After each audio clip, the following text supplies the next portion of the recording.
Jangan sesekali kita menggunjing seseorang yang kita sendiri tidak tahu kepastiannya. Kita nggak tahu. Ini zaman orang yang sudah suka mempropaganda, kasih bumbu masak, dikasih penyedap, dikasih bawang, dikasih garam ya. Gimana caranya gosip ini, goreng-goreng terus ya. Sampo gosipnya gini, wah menggunjing terus. Anda seperti itu, Anda akan menjadi muflis. Apa itu? Bangkrut. Orang bisa bangkrut. Apa itu bangkrut? Dia ketika di dunia rajin baca Quran, ketika di dunia rajin sedekah, ketika di dunia dia haji dan umroh, ketika di dunia dia senantiasa untuk beribadah tahajud. Namun dia nggak bisa menjaga mulutnya dari membuka aib orang lain, maka ketika dia di akhirat, dia akan mendapatkan azab dari Allah berupa apa? Berupa orang yang bangkrut. Bagaimana bisa terjadi ketika nanti ahkamul hakimin, Allah yang maha adil, yang akan menyidang. Jadi persidangan di dunia ini enggak penting ya. Persidangan di dunia bisa didiskusikan, naik banding dengan pengacara yang handal, mungkin dengan salah satu komunikasi yang bagus, itu bisa terlepas daripada hukum yang dia melanggar hukum tersebut. Teman, kalau hukumnya Allah, mau nyuap siapa? Nggak bisa ahkamul hakimin, Allah subhanahu wa ta'ala. Maka ketika seseorang ini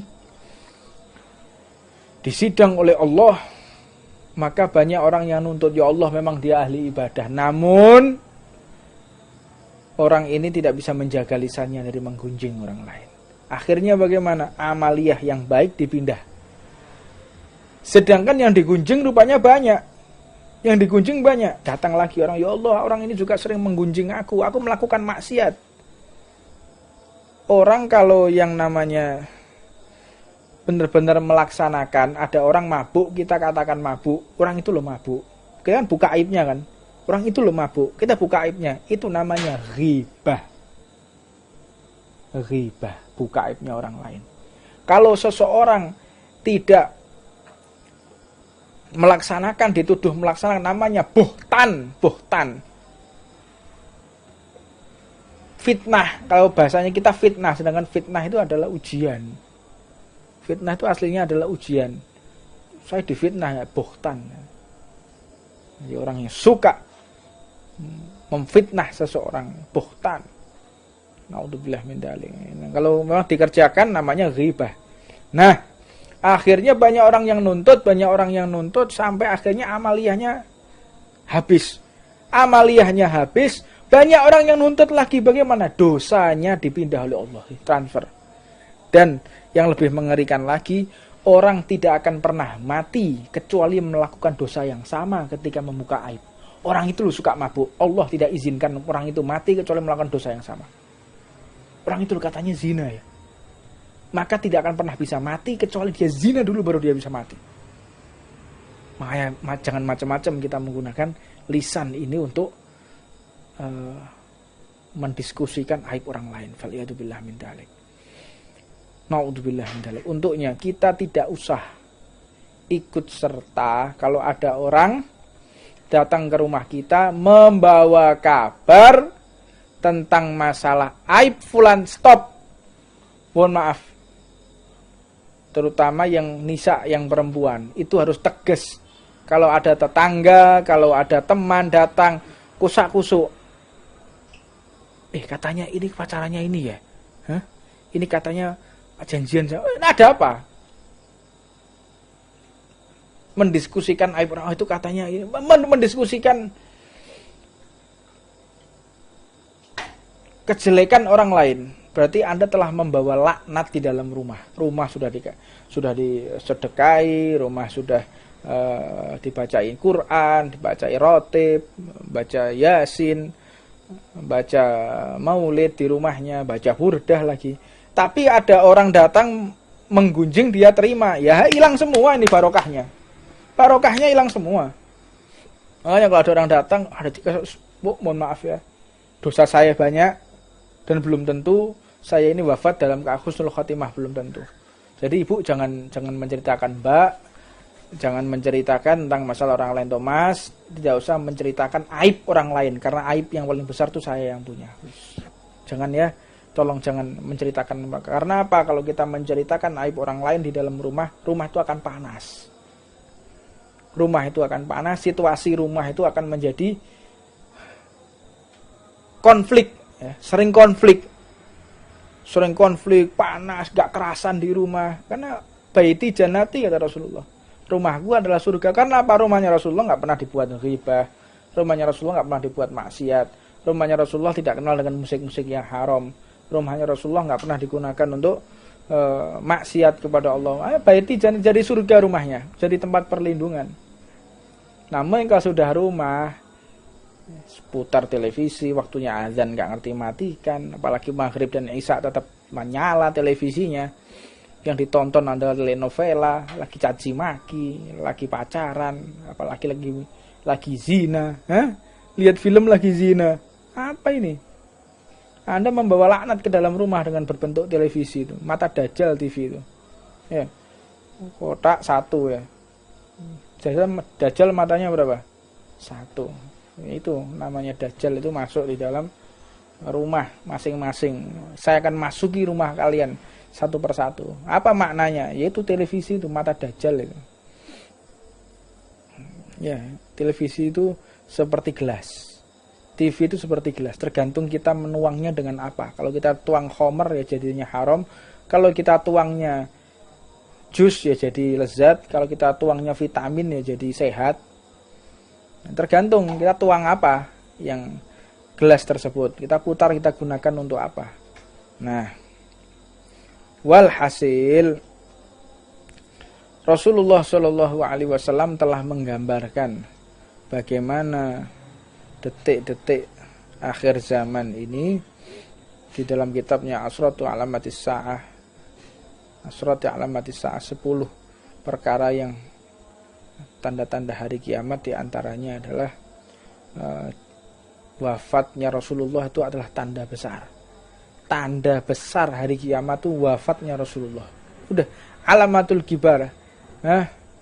Salah satu tanda besar mau kiamat wafatnya Rasulullah 1400 tahun, 1500 tahun yang lalu. Itu sudah tanda besar hari kiamat. Dan bagaimana Dajjal itu? Dajjal itu pernah ditemui oleh salah satu sahabat Rasulullah Shallallahu Alaihi Wasallam. Ketika beliau terombang-ambing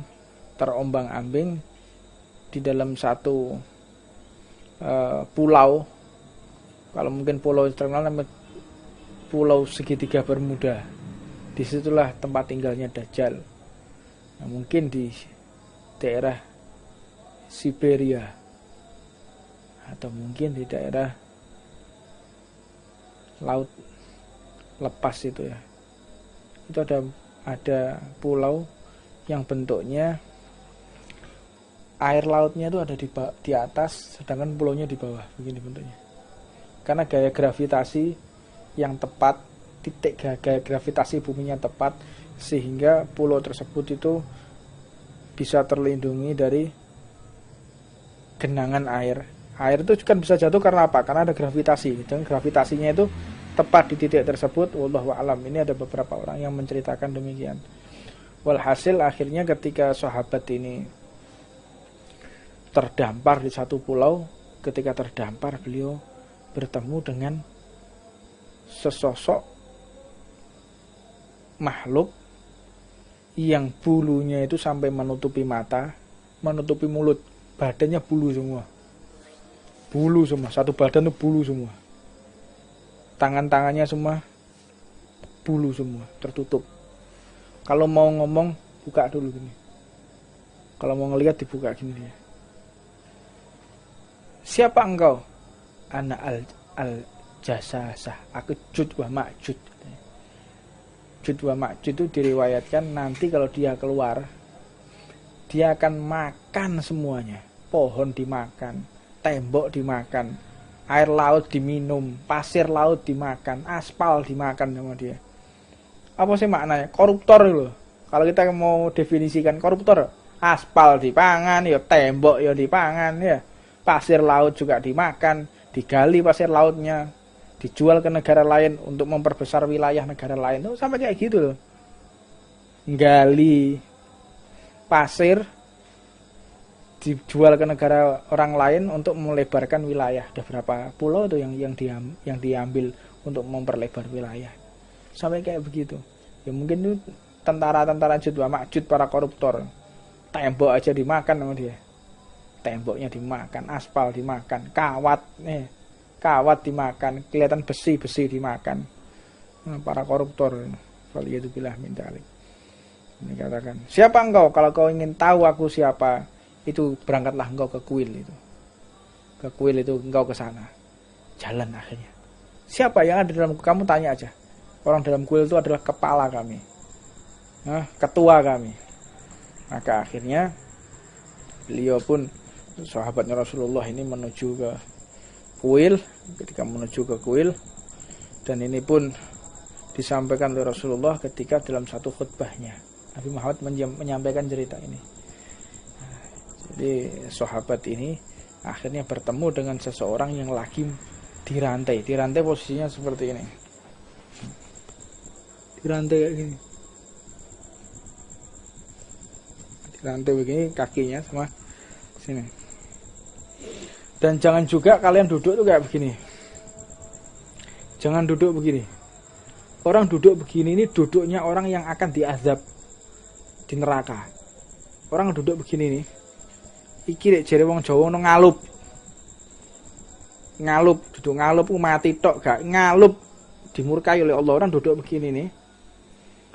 Ini duduknya orang yang ngantri mau ditendang sama malaikat masuk ke neraka. Duduknya kayak begini semua. Paling enak memang ya. Lungguh kayak gini. Ya iku lungguh wong diazab tok neraka modelnya kayak ngono. Kayak gini. Dan juga jangan sekali-kali kita begini. Jangan begini. Kenapa begini nih? Pernah Rasulullah itu berdoa, ya Allah, jadikan salah satu Umar untuk engkau dapatkan hidayah. Yang pertama yang dipilih adalah Umar. Siapa? Abu Jahal. Abu Jahal jenenge Umar. Maka ketika hidayah masuk, kebetulan Abu Jahal tangannya begini. Keluar lagi hidayah, akhirnya masuk kepada Sayyidina Umar bin Khattab. Padahal yang pertama kali dipilih untuk mendapatkan hidayah oleh Allah adalah Abu Jahal tadi. Maka keluar masuk ke dalam Umar bin Khattab. Makanya jangan seperti ini. Wis ngene lho, gue ngene mana? Double lagi malan. Membuat orang akhirnya tidak dapat hidayah, yang nggak ngerti. Waliyadzubillah min dzalik. Dan akhirnya melihat orang yang lagi makan, rantainya dimakan, tumbuh lagi. Dilihat, makan rantai, tumbuh lagi. Tanya, siapa engkau? Jangan tanya siapa aku. Aku yang mau tanya kepadamu. Apakah engkau umatnya Nabi yang lahir dalam keadaan yatim? Ya. Apakah Nabi tersebut sudah lahir dalam keadaan yatim? Ya. Apakah Nabi itu lahir di Arab? Bangsa Arab? Dari orang Arab? Ya. Lahirnya di Mekah? Iya, betul. Apakah dia diusir dari Mekah sehingga hijrah ke Madinah? Iya, betul. Berarti telah sampai saatnya aku keluar dari ikatanku ini. Siapa engkau? Ana Al-Masih. Al-Masih siapa? Ana Dajjal. Aku Dajjal. Sebentar lagi saya akan keluar. Sebentar lagi saya akan makan terus. Sudah saatnya saya mau keluar. Tambah semangat dia makan. Dia makan rantai tadi. Rantai tadi kenapa bisa kembali lagi? Karena ada suara azan. Suara azan. Maka rantai dari itu kembali lagi. Allah ini sudah mengatur waktu sholat di seluruh bumi ini. Orang azan itu setiap 5 menit sampai keliling bumi. Azan tidak berhenti waktu sholat itu. Makanya jangan kita menyepikan masjid dari azan. Masjid ditutup, ya, Tidak apa-apa ditutup karena ada wabah. Tapi muadzinnya jangan ikut libur. Muadzinnya jangan ikut libur untuk tidak azan. Anda telah membuka peluang agar rantai ini akan semakin cepat terputusnya, akhirnya Dajjal keluar. Ini salah satu cara kaum satanis Freemason untuk membebaskan Dajjal. Bagaimana caranya masjid ditutup dan muadzinnya juga tidak boleh masuk masjid. Sak muadzin-muadzinnya ikut libur, akhirnya nggak azan. Kalau sudah muadzinnya nggak ada azan itu sudah dihentikan, siap-siaplah Dajjal akan keluar. Kalau selama ada azan nggak akan keluar yang namanya Dajjal, tidak akan keluar. Dajjal itu nggak akan keluar kalau masih ada azan, nggak bisa. Nah ini mulai nih, masjid ditutup, muadzinnya libur lagi mana?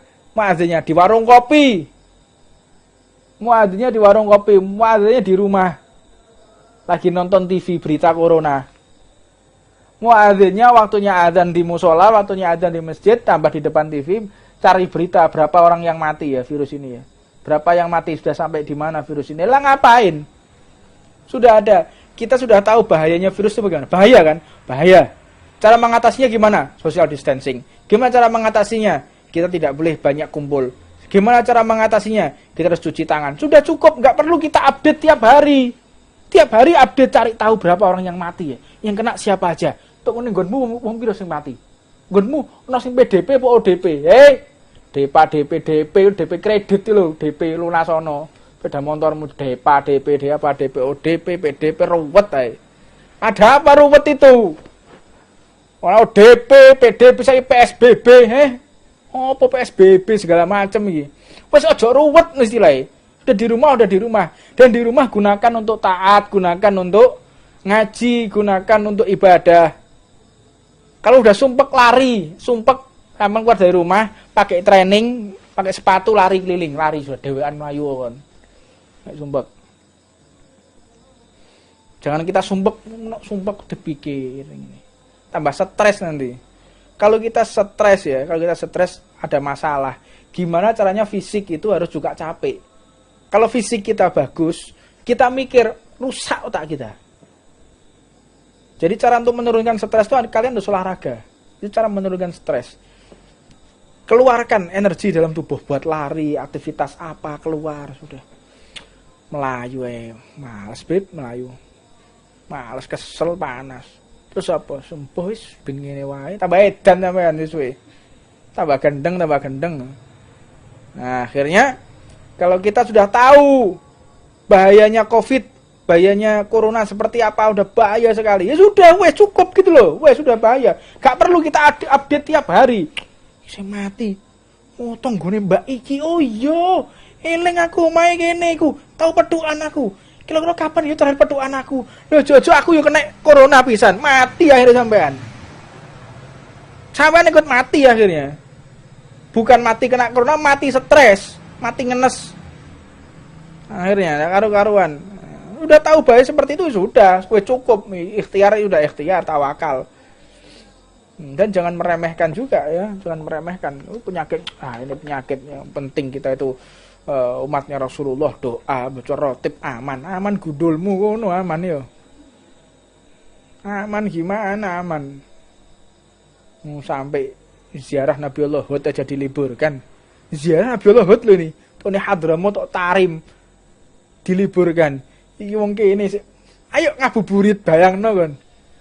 Gak wong geblek gak kayak model-model ngene. Anda boleh olahraga, tetap jaga social distancing. Nah, saya mengolah fisik dengan lari, saya mengolah fisik dengan naik motor di tengah hutan, karena gak ketemu orang, saya di hutan sana saya. Tengah hutan sudah. Gak kelem ketemu orang, ndak mau lewat jalan raya, saya langsung ke hutan sana. Yang gak dilalui oleh manusia, udah tengah hutan. Untuk menjaga kesehatan penting olahraga. Ya, muadzinnya jangan libur, azan tetap azan, kunci aja masjidnya azan tetap. Dan Rasulullah pun mengatakan hadza thayyibah. Ini Yastrib ini thayyibah. Ini ada Madinah Al-Munawwarah. Mudah-mudahan kita semua dapat berziarah ke makam Rasulullah dan kita bisa melihat Ka'bah lagi, dan kita bisa berkunjung lagi ke makam para sahabat Rasulullah sallallahu alaihi wasallam. Wallahu a'lam. Ini yang bisa saya sampaikan, dan saya ulangi lagi, bila ada pertanyaan tulis ke 0857325594 kali. Insyaallah saya akan ulas. Ada pertanyaan, insyaallah saya akan ulas di situ di 0857325594 kali. Dan pertanyaan yang berbobot yang akan saya jawab. Pertanyaan yang nggak jelas nggak akan saya jawab ya. Langsung saya hapus saja. Kalau mau tanya sesuatu yang berbobot pasti insyaallah saya akan jawab. Udah tanyanya assalamualaikum Bib. Lah yang bilang assalamualaikum Bib ini orang 1000. Piye waalaikumsalam, waalaikumsalam, waalaikumsalam. Ngapal jempolanku ya akhirnya. Sombong ya. Sekarang sudah terkenal sombong. Ono sing ngono bereng jare. Apa sih wong iki? Iki waras pokoke wong iki. Mentang-mentang sekarang sudah dikenal banyak orang. Drone, sodrun. Sodrun ya.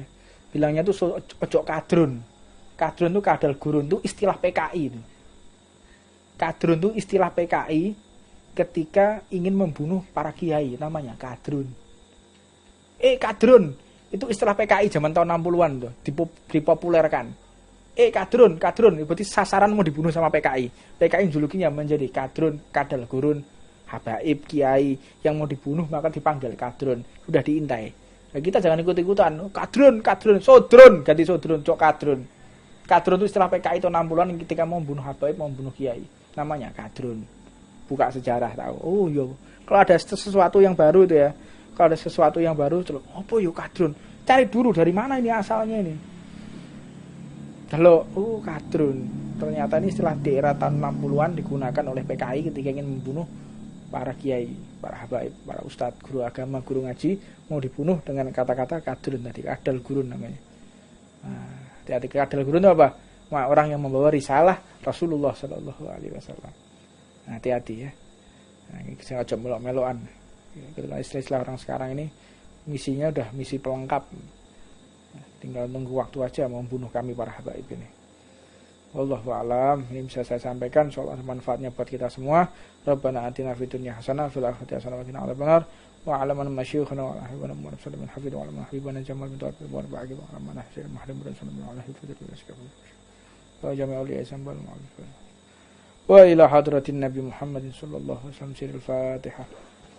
Bismillahirrahmanirrahim. Amin. Jangan dibagikan jahe ini kanok gelase. Gawe masker. Social distancing, ngombe kopi bareng, padha gobloke iki jareku. Sama gilanya.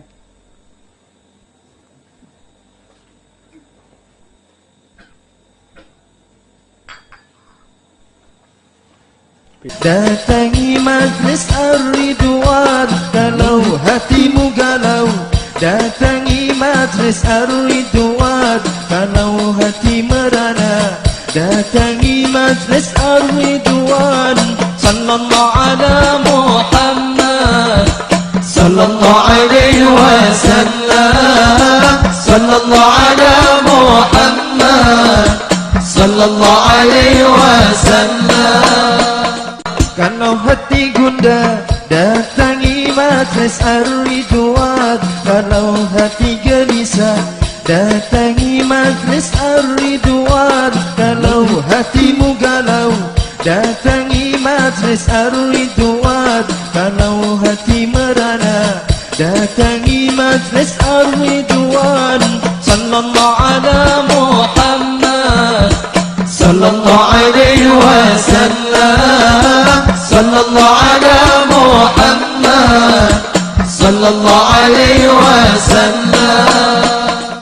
Kalau hati gundah datangi majlis Ar-Ridwan. Kalau hati gelisah datangi majlis Ar-Ridwan. Kalau hatimu galau datangi majlis Ar-Ridwan. Kalau hati merana datangi majlis Ar-Ridwan sallallahu ala Muhammad sallallahu alaihi wasallam sallallahu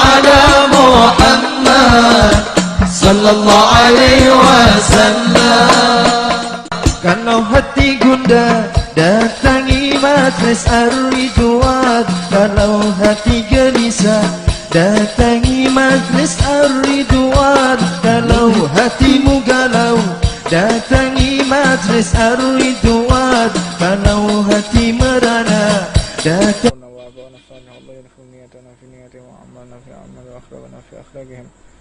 ومقاصدنا في مقاصدهم وعلومنا في علوم على هدينا من كل نية صالح وعلى منوى حبيبنا الله وسلمنا في الوعمة وزمن حضرة النبي محمد صلى الله عليه وسلم. الفاتحة. أعوذ بالله من الشيطان الرجيم. بسم الله الرحمن الرحيم. الحمد لله رب العالمين الرحمن الرحيم مالك يوم الدين. إياك نعبد وإياك نستعين اهدنا الصراط المستقيم صراط الذين أنعمت عليهم غير المغضوب عليهم ولا الضالين.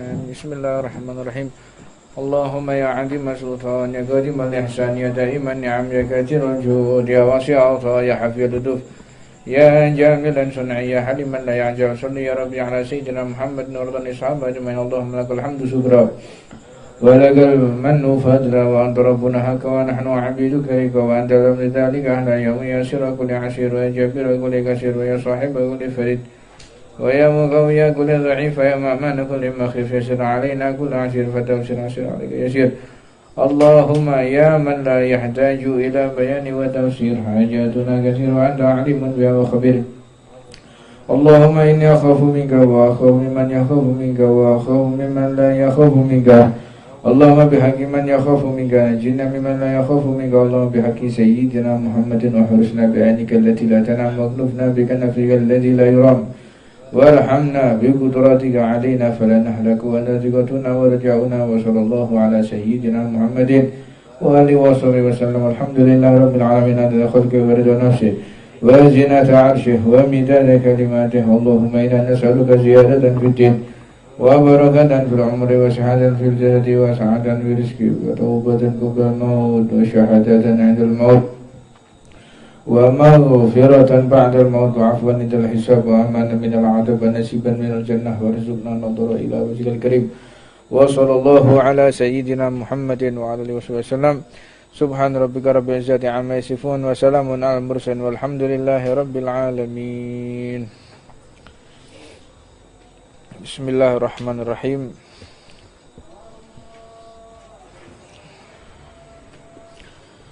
الحمد لله محمود الحامد الموعد الواعد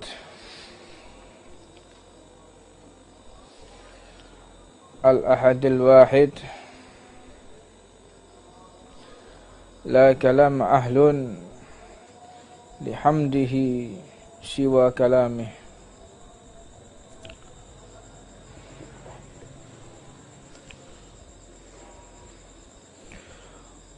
ولا سعد إلا مع أهل سلامه.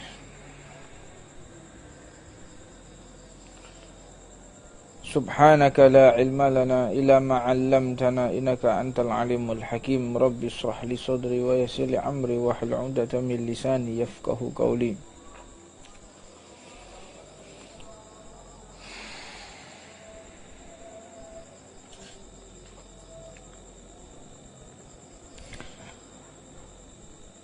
وبحمدا خصنا بمحمد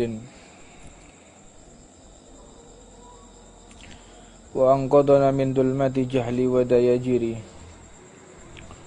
اللهم صل وسلم ونكرم ونعظم على سيدنا محمد نورك الساري ومددك الجاري. واجمعنا يا الله بها في كل أطواري وعلى آله وصحبه يا نور. سبحانك لا علم لنا إلا ما علمتنا إنك أنت العليم الحكيم. سبحانك لا علم لنا إلا ما علمتنا إنك أنت العليم الحكيم. سبحانك لا علم لنا إلا ما علمتنا إنك أنت العليم الحكيم. ربي اشرح لي صدري ويسر لي أمري واحلل عقدة من لساني يفقه قولي. Assalamualaikum warahmatullahi wabarakatuh. Alhamdulillah, puja dan puji syukur kita haturkan atas nikmat karunia Allah yang paling besar, yaitu nikmat di dalam hati kita ada kalimat tauhid, kalimat la ilaha illallah Muhammad Rasulullah. Tidak ada kenikmatan yang lebih agung daripada kalimat la ilaha illallah. Maka berdoalah kepada Allah agar kalimat ini tidak pernah lagi dicabut oleh Allah. Dicabut dengan apa? Dengan terputusnya rahmat Allah. Kapan terputusnya rahmat Allah? Ketika hamba tersebut bermaksiat. Kita digunakan pakaian tauhid oleh Allah. Allah memberikan kita pakaian tauhid iman. Kita menggunakan pakaian beriman kepada Allah. Ketika bermaksiat, maka pakaian tersebut terlepas. Yang paling mengkhawatirkan ketika kita bermaksiat belum sempat kita pakai lagi, atau belum sempat Allah izinkan lagi untuk memakainya, kita sudah dipanggil oleh Allah Subhanahu wa taala. Ini sangat berbahaya sekali. Untuknya kita memohon kepada Allah agar senantiasa kita diberikan kekuatan dan senantiasa Allah memberikan rahmatnya kepada kita untuk selalu Allah izinkan untuk menggunakan pakaian syahadah, pakaian keimanan kepada Allah. Karena pakaian keimanan ini sangat mahal harganya, dan tidak mungkin dan tidak pantas orang itu di pakaian-pakaian kehormatan dia dilantik dicopot, dilantik dicopot, itu enggak mungkin ya. Kalau jabatan seorang gubernur yang begitu memiliki kemuliaan di sisi manusia, tidak mungkin gubernur hari ini dilantik, besok dicopot, besoknya lagi dilantik, lalu dicopot lagi. Enggak mungkin seperti itu. Lantas bagaimana dengan pakaian iman? Lepas pakai. Belum tentu loh. Kalau kita taubat kita diterima dan Allah izinkan kita menggunakan pakaian keimanan lagi. Belum tentu loh. Untuknya, jika kita melakukan maksiat, maka terlepas pakaian keimanan tadi kepada Allah. Dan belum tentu Allah izinkan lagi kita untuk menggunakannya. Dan kita pahami bersama, jangan sesekali niat untuk maksiat. Jangan niat untuk maksiat, berencana untuk maksiat. Jangan sekali-kali. Selama kita memiliki niat untuk maksiat, maka disitulah pintu taubat ditutup dan pintu rahmat juga tertutup. Janjian dengan lawan jenisnya, nanti ketemuan yuk, kapan? Minggu depan, ayo ketemuan. Janjian, dia niat mau ketemu, niat mau maksiat. Selama 1 minggu itu Allah tidak turunkan hidayah di dalam hatinya. Allah tidak turunkan rahmat di dalam hatinya. Orang kalau sudah memiliki keniatan untuk bermaksiat, maka disitulah Allah telah menghapus segala pintu rahmatnya, menutup pintu rahmatnya. Dan manakala seseorang kalau sudah salah niat, maka berbahaya ketika dia mengarungi kehidupan ini, dan fal'iyadzubillah min dzalik. Sebagaimana ada satu kisah, ada seorang kakak beradik. Kakak beradik ini, si kakaknya soleh, si adiknya toleh. Kakaknya orang yang taat, adiknya orang yang durhaka, orang suka maksiat. Kebetulan rumahnya itu yang si kakak dan beradik ini tinggal di satu tempat seperti rumah susun. Namun karena kondisi ekonominya nggak bagus, rumah susunnya itu sangat sempit dan hanya dipisah dengan papan. Jadi satu ruangan dipisah dengan papan, nggak bisa dipisah menjadi 2, nggak, karena tempatnya tinggi, dipisah dengan papan. Jadi si kakak di atas, si adik di bawah. Jadi kalau kakaknya mau tidur, naik dulu ke atas, naik tangga kecil naik, adiknya di bawahnya. Si kakak ini senantiasa menasehati adiknya, wahai adikku, jangan kau maksiat kepada Allah. Kembalilah engkau kepada Allah. Kembalilah engkau sebelum nafas ini berakhir. Taubatlah engkau. Tetap si adik ini gak peduli. Dia maksiat terus. Sampai akhirnya si kakak ini jenuh karena setiap hari menasehati tidak kunjung untuk dituruti, diikuti oleh adiknya. Akhirnya si kakak ini kepengin jadi adiknya. Gimana sih jadi adikku itu? Rasanya kayak apa sih maksiat itu? Si adik punya niat, malam ini saya mau taubat. Kakaknya niat mau maksiat, adiknya niat mau taubat.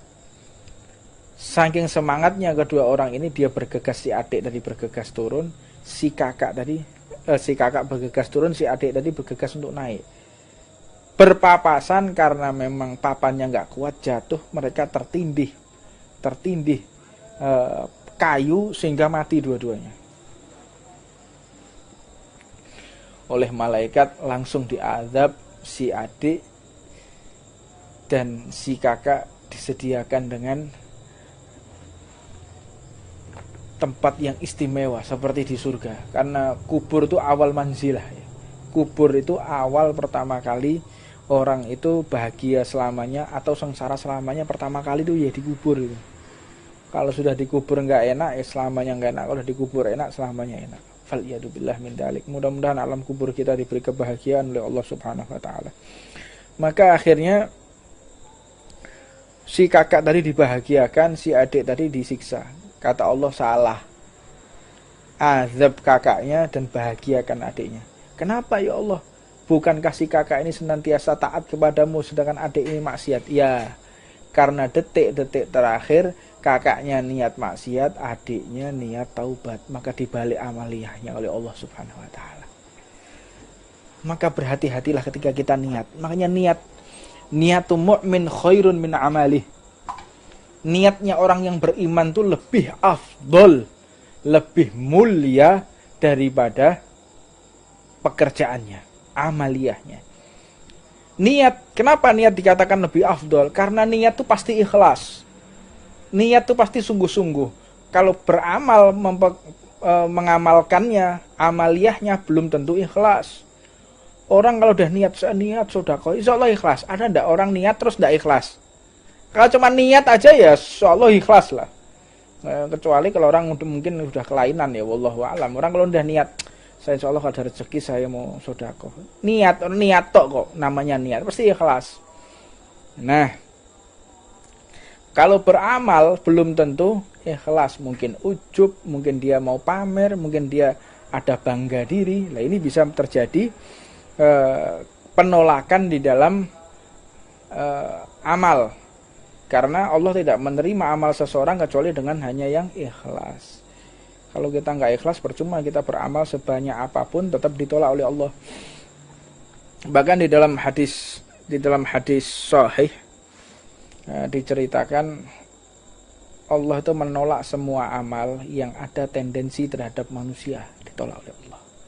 Dan banyak seseorang itu tidak beramal, cuman memiliki amal orang yang dia nggak punya uang, cuman dia punya niat sedekah, dia niat bangun masjid, dia niat bangun pondok pesantren, belum terlaksana, dia sudah meninggal, maka dia wafat dalam keadaan sudah mengamalkan. Ini khusus yang untuk umat Nabi Muhammad. Umatnya Rasulullah itu sebelum dia mengerjakan sudah dicatat dulu oleh Allah. Ya Allah, mudah-mudahan saya punya rezeki, saya bisa sedekah. Anda cuma niat saja, belum Anda kerjakan, sudah ditulis baik, sudah ditulis mengamalkan oleh Allah, meskipun nggak mengerjakan. Itu umatnya Rasulullah. Sedangkan umat terdahulu tidak, sudah mengerjakan, ditunggu dulu 10 tahun, 10 tahun masih dalam keadaan ikhlas, baru dicatat oleh malaikat. Itu hebatnya umat Nabi Muhammad Sallallahu alaihi wa alihi wasallam. Nah, adapun mereka yang maksiat, tidak ditulis dulu oleh Allah, ditunggu 1 kali 24 jam. Dia taubat enggak? Kalau dia enggak taubat, ditunggu lagi sampai hari Senin atau Kamis.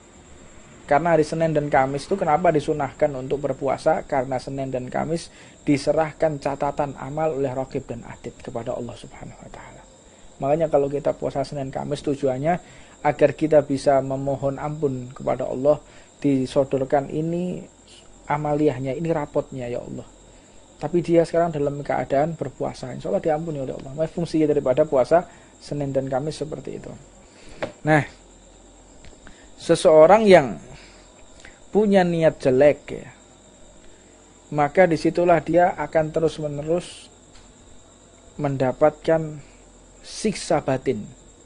Orang udah punya niat jelek, pikiran jelek, dia setiap hari mendapatkan siksa batin dari siapa? Dari dirinya sendiri.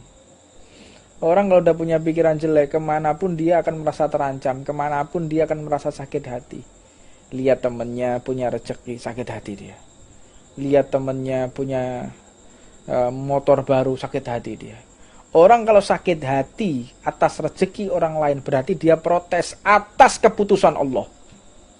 Orang kalau sakit hati atas rezeki orang lain, nasib orang lain yang baik, dia nggak terima. Kok bisa ya orang ini kok mendapatkan rezeki? Kok bisa ya orang ini kok dapat penghasilan yang banyak? Dari mana itu? Dia seolah-olah tidak puas dengan keputusan Allah. Maka orang tersebut termasuk daripada orang yang tidak sepakat atau tidak mau menerima keputusan Allah. Na'udzubillah min dzalik. Dan orang yang seperti itu dia akan tersiksa terus. Tersiksa, setiap hari akan tersiksa. Nah, lihat tetangganya beli HP baru, wah sakit hati dia. Beli motor, wah tambah sakit hati. Beli mobil, wah bisa kejang-kejang. Apalagi kalau sudah ketemu tetangga janda kembang. Tetangganya itu janda kembang, janda cantik, ya, janda cantik, terus nggak kerja, tapi mobilnya bagus. Nah, ini ada satu kisah ya, untuk kita ambil hikmah. Ada satu desa itu, ada satu janda kembang, cantiknya luar biasa. Setiap hari ada mobil nongkrongi rumahnya, dan setiap malam dijemput si janda tadi, diajak keluar. Dilihat ternyata laki-laki yang jemput tuh laki-laki keluar. Wah, digunjing oleh tetangga-tetangga. Pantas saja mobilnya bagus, memang kayaknya simpanannya bos-bos. Mulai ya, orang kan itu sukanya fitnah dulu, dia gosip. Nah, dia gosip. Gimana caranya menggosip, diomongkan satu desa. Sampai akhirnya si perempuan ini meninggal. Rupanya Mbah Mukdin perempuan ini terkena gosip, pengaruh gosip.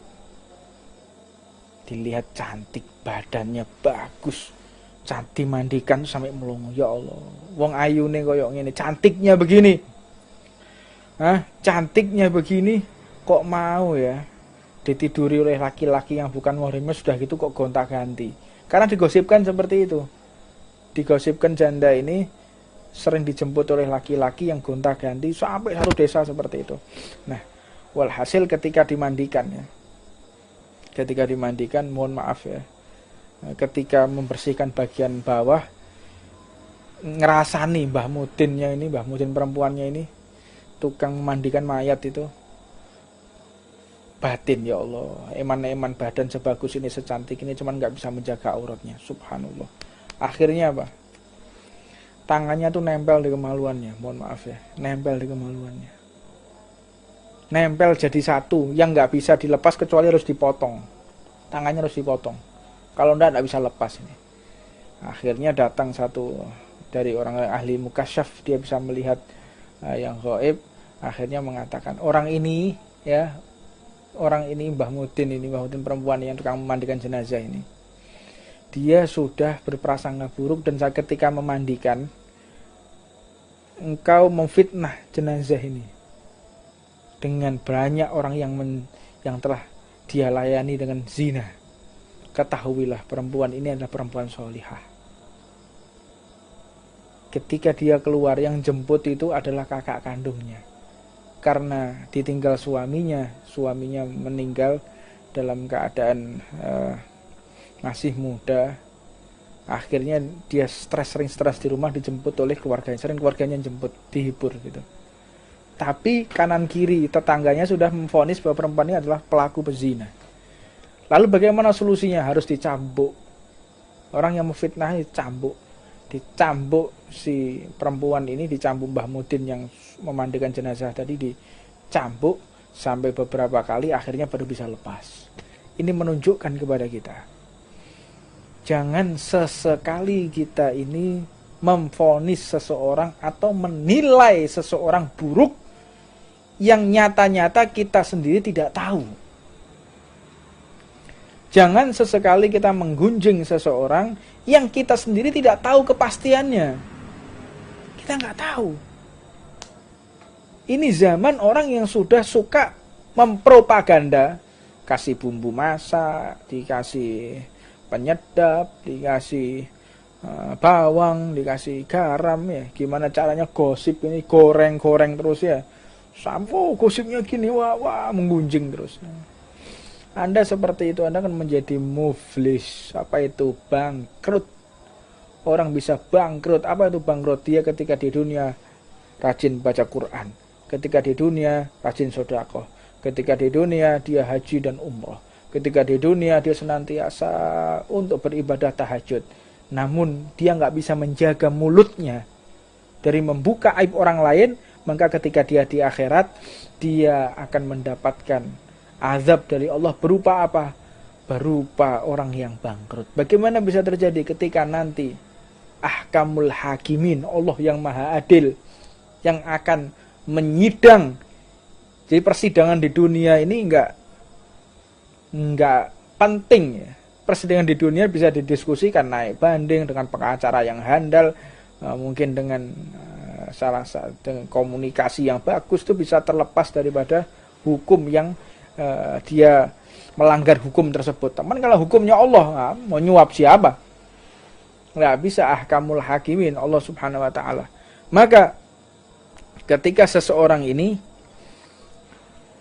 disidang oleh Allah, maka banyak orang yang nuntut, ya Allah memang dia ahli ibadah, namun orang ini tidak bisa menjaga lisannya dari menggunjing orang lain. Akhirnya bagaimana? Amaliyah yang baik dipindah. Sedangkan yang digunjing rupanya banyak. Yang digunjing banyak. Datang lagi orang, ya Allah orang ini juga sering menggunjing aku melakukan maksiat. Orang kalau yang namanya benar-benar melaksanakan, ada orang mabuk, kita katakan mabuk, orang itu loh mabuk. Kita kan buka aibnya kan. Orang itu loh mabuk, kita buka aibnya. Itu namanya ghibah. Ghibah, buka aibnya orang lain. Kalau seseorang tidak melaksanakan, dituduh melaksanakan, namanya buhtan. Fitnah, kalau bahasanya kita fitnah, sedangkan fitnah itu adalah ujian. Fitnah itu aslinya adalah ujian. Saya difitnah ya, buhtan. Jadi orang yang suka memfitnah seseorang, buhtan. Naudzubillah min dzalik. Kalau memang dikerjakan namanya ghibah. Nah, akhirnya banyak orang yang nuntut sampai akhirnya amaliyahnya habis. Amaliyahnya habis, banyak orang yang nuntut lagi. Bagaimana? Dosanya dipindah oleh Allah, transfer. Dan yang lebih mengerikan lagi, orang tidak akan pernah mati kecuali melakukan dosa yang sama ketika membuka aib. Orang itu suka mabuk, Allah tidak izinkan orang itu mati kecuali melakukan dosa yang sama. Orang itu katanya zina ya, maka tidak akan pernah bisa mati kecuali dia zina dulu baru dia bisa mati. Makanya jangan macam-macam kita menggunakan lisan ini untuk mendiskusikan aib orang lain. Faliyatubillah min dzalik. Naudzubillah min dzalik. Untuknya kita tidak usah ikut serta kalau ada orang datang ke rumah kita membawa kabar tentang masalah aib fulan, stop. Mohon maaf. Terutama yang nisa, yang perempuan, itu harus tegas. Kalau ada tetangga, kalau ada teman datang kusak-kusuk, katanya ini pacarannya ini ya. Hah? Ini katanya janjian.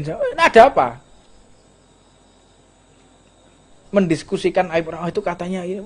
Mendiskusikan kejelekan orang lain.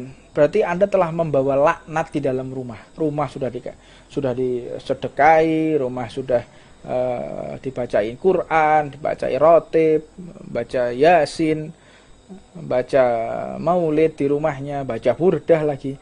Tapi ada orang datang menggunjing, dia terima, ya hilang semua ini barokahnya. Barokahnya hilang semua. Makanya kalau ada orang datang, ada Bu, mohon maaf ya, dosa saya banyak dan belum tentu saya ini wafat dalam husnul khotimah, belum tentu. Jadi ibu jangan menceritakan Mbak, jangan menceritakan tentang masalah orang lain Thomas, tidak usah menceritakan aib orang lain, karena aib yang paling besar itu saya yang punya. Jangan ya, tolong jangan menceritakan. Karena apa? Kalau kita menceritakan aib orang lain di dalam rumah itu akan panas. Rumah itu akan panas, situasi rumah itu akan menjadi konflik, ya, sering konflik, panas, gak kerasan di rumah. Karena baiti jannati kata Rasulullah. Rumahku adalah surga. Karena apa? Rumahnya Rasulullah gak pernah dibuat ghibah. Rumahnya Rasulullah gak pernah dibuat maksiat. Rumahnya Rasulullah tidak kenal dengan musik-musik yang haram. Rumahnya Rasulullah gak pernah digunakan untuk maksiat kepada Allah. Baiti jadi surga rumahnya, jadi tempat perlindungan. Namun kalau sudah rumah, putar televisi, waktunya azan gak ngerti matikan, apalagi maghrib dan isya tetap menyala televisinya, yang ditonton adalah telenovela, lagi caci maki, lagi pacaran, apalagi lagi zina. Lihat film lagi zina, apa ini? Anda membawa laknat ke dalam rumah dengan berbentuk televisi itu, mata dajjal TV itu, ya, kotak satu ya. Dajjal matanya berapa? Satu. Itu namanya dajjal, itu masuk di dalam rumah masing-masing. Saya akan masuki rumah kalian satu persatu. Apa maknanya? Yaitu televisi itu, mata dajjal itu. Ya, televisi itu seperti gelas. TV itu seperti gelas, tergantung kita menuangnya dengan apa. Kalau kita tuang khamr ya jadinya haram. Kalau kita tuangnya jus ya jadi lezat. Kalau kita tuangnya vitamin ya jadi sehat. Tergantung kita tuang apa yang gelas tersebut. Kita putar, kita gunakan untuk apa.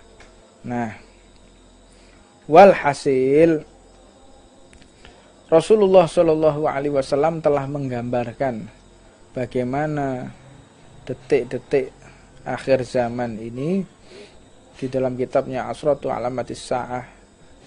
Asratu Alamatis Sa'ah, 10 perkara yang tanda-tanda hari kiamat, diantaranya adalah wafatnya Rasulullah itu adalah tanda besar. Tanda besar hari kiamat itu wafatnya Rasulullah. Udah, alamatul kibar. Salah satu tanda besar mau kiamat wafatnya Rasulullah 1400 tahun, 1500 tahun yang lalu. Itu sudah tanda besar hari kiamat. Dan bagaimana Dajjal itu?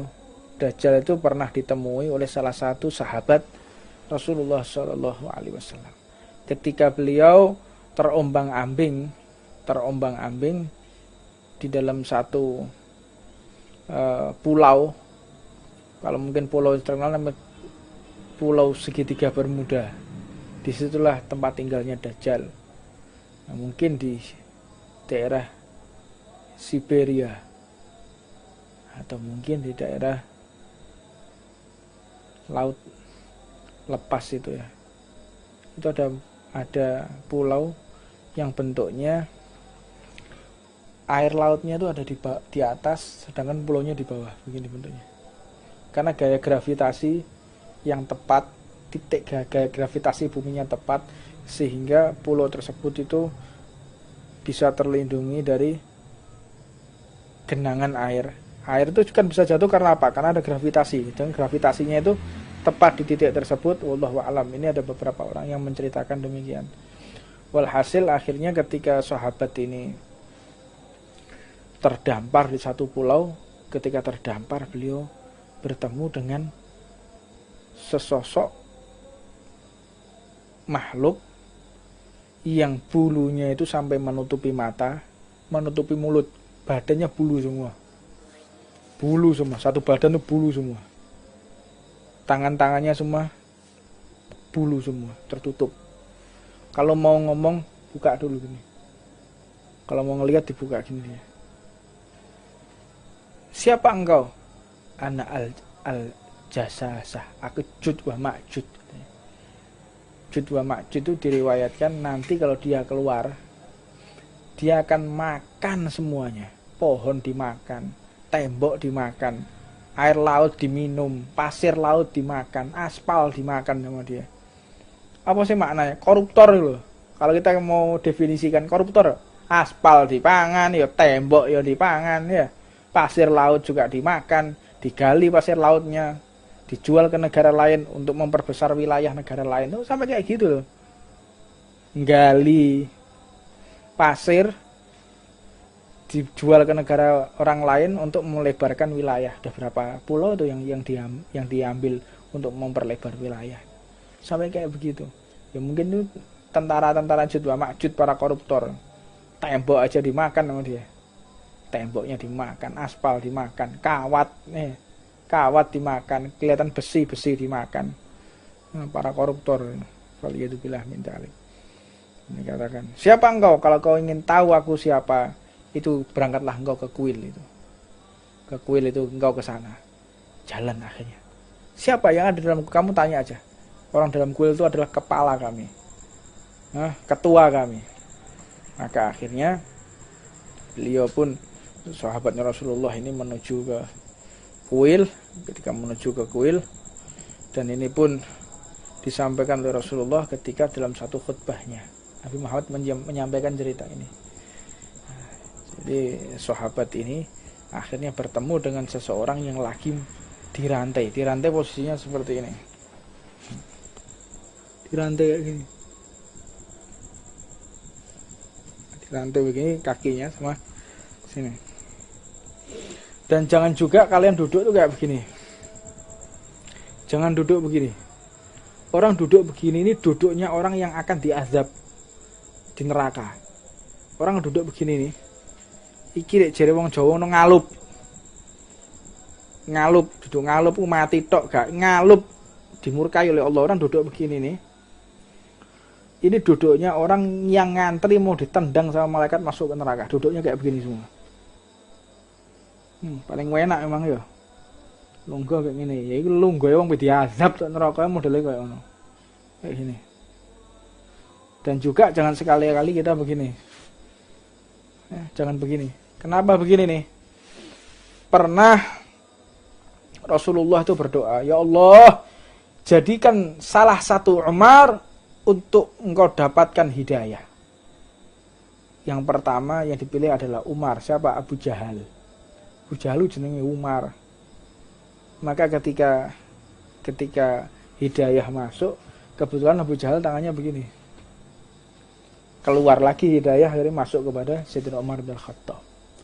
Padahal yang pertama kali dipilih untuk mendapatkan hidayah oleh Allah adalah Abu Jahal tadi. Maka keluar masuk ke dalam Umar bin Khattab. Makanya jangan seperti ini. Wis ngene lho, gue ngene mana? Double lagi malan. Membuat orang akhirnya tidak dapat hidayah, yang enggak ngerti. Faliyadzubillah min dzalik. Dan akhirnya melihat orang yang lagi makan, rantainya dimakan,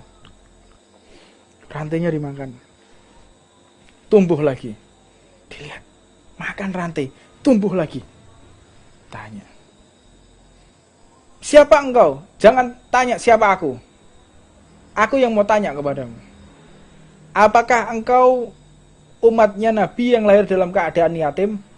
Ya. Apakah Nabi tersebut sudah lahir dalam keadaan yatim? Ya. Apakah Nabi itu lahir di Arab? Bangsa Arab? Dari orang Arab? Ya. Lahirnya di Mekah? Iya, betul. Apakah dia diusir dari Mekah sehingga hijrah ke Madinah? Iya, betul. berarti telah sampai saatnya aku keluar dari ikatanku ini. Siapa engkau? Ana Al-Masih. Al-Masih siapa? Ana Dajjal. Aku Dajjal. Sebentar lagi saya akan keluar. Sebentar lagi saya akan makan terus. Sudah saatnya saya mau keluar. Tambah semangat dia makan. Dia makan rantai tadi. Rantai tadi kenapa bisa kembali lagi? Karena ada suara azan. Suara azan. Maka rantai tadi itu kembali lagi. Allah ini sudah mengatur waktu sholat. Di seluruh bumi ini. Orang azan itu setiap 5 menit. 5 menit, 5 menit, 5 menit, 5 menit. Sampai keliling bumi. Azan tidak berhenti. Waktu sholat itu. Makanya jangan kita menyepikan masjid dari azan. Masjid ditutup. Ya, tidak apa-apa ditutup karena ada wabah. Tapi muadzinnya jangan ikut libur. Muadzinnya jangan ikut libur untuk tidak azan. Anda telah membuka peluang agar rantai ini akan semakin cepat terputusnya, akhirnya Dajjal keluar. Ini salah satu cara kaum satanis Freemason untuk membebaskan Dajjal. Bagaimana caranya masjid ditutup dan muadzinnya juga tidak boleh masuk masjid. Sak muadzinnya ikut libur, akhirnya nggak azan. Kalau sudah muadzinnya nggak ada azan itu sudah dihentikan, siap-siaplah Dajjal akan keluar. Kalau selama ada azan nggak akan keluar yang namanya Dajjal, tidak akan keluar. Dajjal itu nggak akan keluar. Kalau masih ada azan, nggak bisa. Nah ini mulai nih, masjid ditutup, muadzinnya libur lagi mana? Muadzinnya di warung kopi. Muadzinnya di warung kopi, muadzinnya di rumah. Lagi nonton TV berita corona. Muadzinnya waktunya azan di musola, waktunya azan di masjid, tambah di depan TV, cari berita berapa orang yang mati ya virus ini ya. Berapa yang mati, sudah sampai di mana virus ini. Lah ngapain? Sudah ada. Kita sudah tahu bahayanya virus itu bagaimana. Bahaya kan? Bahaya. Cara mengatasinya gimana? Social distancing. Gimana cara mengatasinya? Kita tidak boleh banyak kumpul. Gimana cara mengatasinya? Kita harus cuci tangan. Sudah cukup, nggak perlu kita update tiap hari. Tiap hari update cari tahu berapa orang yang mati ya. Yang kena siapa aja. Tok ngene nggonmu wong piro sing mati. Nggonmu ana sing PDP apa ODP? DP kredit lho, DP lunasono. Sepeda motormu DEPA, DP, ODP, PDP ruwet ae. Ada apa ruwet itu? Ora ODP, PDP saya PSBB, Apa PSBB segala macam iki. Wis aja ruwet istilahnya. Udah di rumah. Dan di rumah gunakan untuk taat, gunakan untuk ngaji, gunakan untuk ibadah. Kalau udah sumpek lari, emang keluar dari rumah, pakai training, pakai sepatu lari keliling, lari sudah dewean mlayu kon. Nek sumpek. Jangan kita sumpek dipikir ini. Tambah stres nanti. Kalau kita stres ada masalah. Gimana caranya fisik itu harus juga capek. Kalau fisik kita bagus, kita mikir rusak otak kita. Jadi cara untuk menurunkan stres itu kalian harus olahraga. Itu cara menurunkan stres. Keluarkan energi dalam tubuh buat lari, aktivitas apa, keluar sudah. Melayu males melayu. Males, kesel, panas. Terus apa? Sembuh wis ben ngene wae, tambah edan sampean wis we. Tambah gendeng. Nah, akhirnya kalau kita sudah tahu bahayanya Covid, bahayanya corona seperti apa, udah bahaya sekali. Ya sudah, wes cukup gitu loh. Wes sudah bahaya. Gak perlu kita update tiap hari. Saya mati. Oh, tonggone Mbak iki. Oh iya, eling aku omahe kene iku. Tahu petukan aku. Kira-kira kapan ya terakhir petukan aku? Loh, jojo aku yo kena corona pisan. Mati akhirnya sampean. Sampean ikut mati akhirnya. Bukan mati kena corona, mati stres. Mati ngenes. Akhirnya karu-karuan. Udah tahu bahaya seperti itu sudah, cukup. Ikhtiar tawakal. Dan jangan meremehkan juga ya, jangan meremehkan. Penyakit, ini penyakit yang penting kita itu umatnya Rasulullah doa baca rotib aman gudulmu ngono aman yo. Aman gimana aman? Sampai ziarah Nabiullah Hud aja diliburkan. Ziarah Nabiullah Hud lho ini. Tone Hadramut tok Tarim diliburkan. Iki wong kene ayo ngabuburit bayangno kon. Gak wong geblek gak kayak model-model ngene iki. Anda boleh olahraga, tetap jaga social distancing. Nah, saya mengolah fisik dengan lari, saya mengolah fisik dengan naik motor di tengah hutan, karena gak ketemu orang, saya di hutan sana saya. Tengah hutan sudah. Gak belum ketemu orang, tidak mau lewat jalan raya, saya langsung ke hutan sana. Yang nggak dilalui oleh manusia, udah tengah hutan.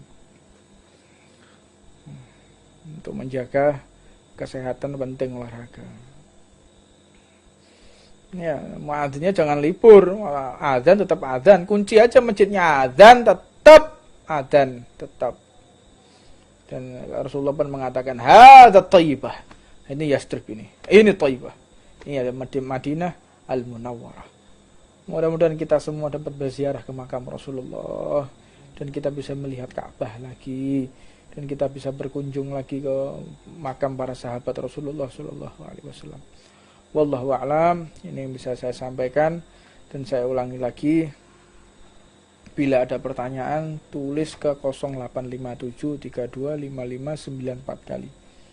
Insyaallah saya akan ulas. Ada pertanyaan, insyaallah saya akan ulas di situ di 0857325594 kali.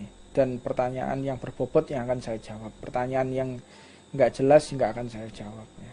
Langsung saya hapus saja. Kalau mau tanya sesuatu yang berbobot pasti insyaallah saya akan jawab. Udah tanyanya assalamualaikum Bib. Lah yang bilang assalamualaikum Bib ini orang 1000. Piye waalaikumsalam, waalaikumsalam, waalaikumsalam. Ngapal jempolanku ya ini. Sombong ya. Sekarang sudah terkenal sombong. Ono sing ngono bereng jare. Apa sih wong iki? Iki waras kok gak wong iki. Mentang-mentang sekarang sudah dikenal banyak orang. Sodron. Sodron ya. Bilangnya tuh ojo kadrun. Kadrun tuh kadal gurun tuh istilah PKI itu. Kadrun tuh istilah PKI ketika ingin membunuh para kiai, namanya kadrun. Kadrun itu istilah PKI zaman tahun 60-an tuh, dipopulerkan. Kadrun, berarti sasaran mau dibunuh sama PKI. PKI julukinya menjadi kadrun, kadal gurun. Habaib kiai yang mau dibunuh maka dipanggil kadrun, sudah diintai. Nah, kita jangan ikut-ikutan. Kadrun, sodron, ganti sodron, cok kadrun. Kadrun itu istilah PKI tahun 60-an ketika mau membunuh habaib, mau membunuh kiai. Namanya kadrun. Buka sejarah tahu. Oh iya. Kalau ada sesuatu yang baru itu ya. Kalau ada sesuatu yang baru, apa yo kadrun? Cari dulu dari mana ini asalnya ini. Kalau kadrun. Ternyata ini istilah daerah tahun 60-an digunakan oleh PKI ketika ingin membunuh para kiai, para habaib, para ustadz, guru agama, guru ngaji mau dibunuh dengan kata-kata kadrun tadi, kadal gurun namanya. Nah, hati-hati kadal gurun itu apa? Orang yang membawa risalah Rasulullah sallallahu alaihi wasallam. Nah, hati-hati ya. Nah, ini saya ajak melok-melokan. Istilah-istilah orang sekarang ini misinya udah misi pelengkap. Nah, tinggal nunggu waktu aja mau membunuh kami para habaib ini. Wallahu a'lam. Ini bisa saya sampaikan, soal manfaatnya buat kita semua. Rabbana atina fid dunya hasanah fil akhirati hasanah wa qina adzabannar. Wa 'alaman masyayikhana wa ahibana wa sallallahu alaihi wa sallam habibana jamal bin tawfiq wa ba'id wa 'alaman hasil mahdim sallallahu alaihi wa sallam. Wa jami'ul li'asam wal ma'ruf. Wa ila hadratin nabi Muhammadin sallallahu alaihi wasallam sirul Fatihah. Bismillahirrahmanirrahim. Amin. Jangan dibagikan jaine kanok gelase. Gawe masker. Social distancing, ngombe kopi bareng, padha gobloke iki jareku. Sama gilanya.